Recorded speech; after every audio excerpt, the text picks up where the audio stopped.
2014-es választás nem volt szabad, nem volt tisztességes. Demokratikus választáshoz tisztességes törvények, pártatlanul működő választási szervek és szabad sajtó szükséges.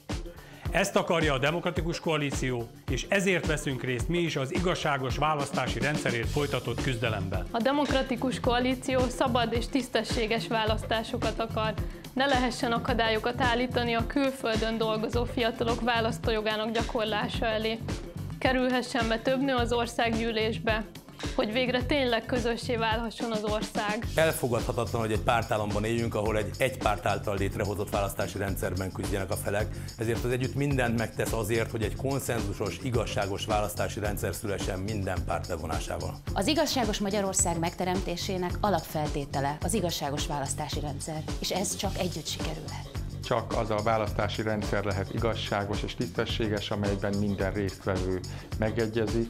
A választási rendszer kérdése egy olyan kérdés, amelyben minden ellenzéki pártnak együtt kell tudni működnie. Ahhoz, hogy az LMP hiteles alternatívát nyújthasson, hiteles politikai intézmények is kellenek. Ezért küzdünk a választási reformért. Azért az mégiscsak elfogadhatatlan, hogy a kormányváltást akarók többségének akarata nem jelenik meg a parlament létszámában. A liberálisok ezért vesznek részt az arányosabb és igazságosabb választásért való küzdelemben, mert Magyarország megérdemli a becsületes küzdelmet. Azért szeretnék igazságos választási rendszert, hogy a gyerekeim egy szabad országban élhessenek, és ha majd elérik azt a kort, amikor szavazhatnak, ne kérdezzék meg, hogy miért nem válthatják le a kormányt. Az örök élet és az ingyen sör felé vezető hosszú út első lépése egy igazságos választási rendszer. Ezért támogatja a kétfarkú kutyapárt is az ezért folyó küzdelmet. Azt mi is látjuk, hogy a demokrácia jelenleg nem tökéletes. De mivel minket nem csak nemzetközi, hanem nemzetek feletti intergalaktikus szerződések is kötnek, ezért azt kell képviseljük, hogy a demokráciát nem lebontani kell, hanem továbbfejleszteni azt. Ehhez szükséges a választási rendszer reformja is.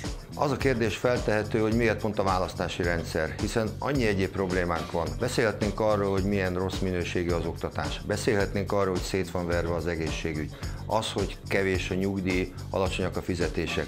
Mégis a választási rendszerről beszélünk, és ez azért van így, mert az első legfontosabb lépés ahhoz, hogy változás legyen, az az, hogy legyen olyan választási rendszerünk, arányos és igazságos, hogy ezt a hatalmat le lehet győzni, amelyik valójában nem akar változást. A Szociáltesz küzd egy igazságos Magyarországért. Ezért szükséges az igazságos választási rendszer. A Modern Magyarország mozgalom kezdeményezi a Demokratikus Ellenzék teljes körű szövetségét az 500 napos program megvalósítása véget.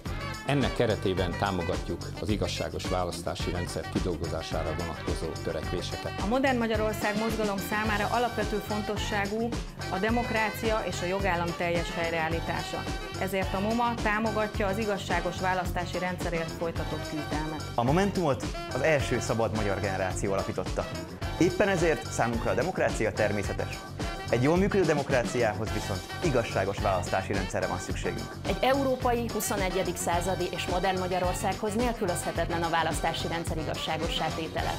Éppen ezért a Momentum is küzdeni fog a választási rendszer reformjáért. A Párbeszéd Magyarországért olyan országot szeretne, ahol mindenki számít. Ahol mindenkinek a szavazata is számít.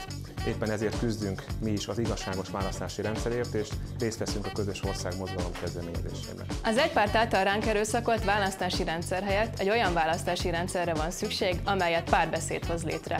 Ezért küzdünk mi is a jelenlegi rendszer megreformálásáért.